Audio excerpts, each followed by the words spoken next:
২৮ November ভারতে শুরু হবে অ-২১ বিশ্বকাপ হকি। বাংলাদেশ বিশ্বকাপের জন্য গত এক মাসের বেশি সময় ধরে অনুশীলনে রয়েছে। হকি ফেডারেশনের পরিকল্পনা ছিল সেপ্টেম্বরের শেষ সপ্তাহে বাংলাদেশ দলকে পাকিস্তানে পাঠাবে, কিন্তু পাকিস্তানের পরিবর্তে এখন মালয়েশিয়া যাবেন সামিনরা। বাংলাদেশ হকি ফেডারেশনের সাধারণ সম্পাদক লে কর্নেল রিয়াজুল হাসান বলেন, আমরা শুরুতে পাকিস্তান নিয়েই পরিকল্পনা করছিলাম। পাকিস্তান হকি ফেডারেশনের অন্য পরিকল্পনা থাকায় পাকিস্তানে যাওয়া হচ্ছে না। এই মাসের শেষ সপ্তাহে মালয়েশিয়ায় তাদের অ-২১ দলের সঙ্গে কমপক্ষে 4টি ম্যাচ খেলবে বাংলাদেশ। বয়সভিত্তিক পর্যায়ে পাকিস্তান মালয়েশিয়া সমশক্তির দল, ফলে প্রস্তুতিতে সমস্যা হচ্ছে না।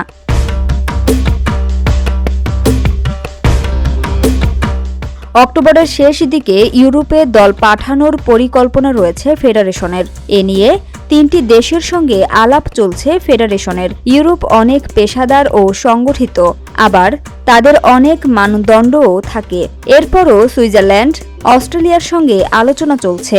এই মাসের শেষ দিকে হয়তো চূড়ান্ত করতে পারবো আশা করি। সেখানেও কয়েকটি ম্যাচ খেলানোর চেষ্টা থাকবে। সেটা আমাদের জাতীয় দল কিংবা ক্লাবও হতে পারে।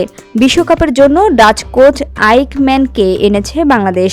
মাওলানা ভাসানী স্টেডিয়ামে প্রতিদিন 2 বেলা করে অনুশীলন চলছে। প্রাথমিকভাবে 40 জনের বেশি খেলোয়াড় ক্যাম্পে থাকলেও সেটা এখন 26 জনে দাঁড়িয়েছে। এই 26 জনের জন্যই মালয়েশিয়ার ভিসা আবেদন করেছে ফেডারেশন।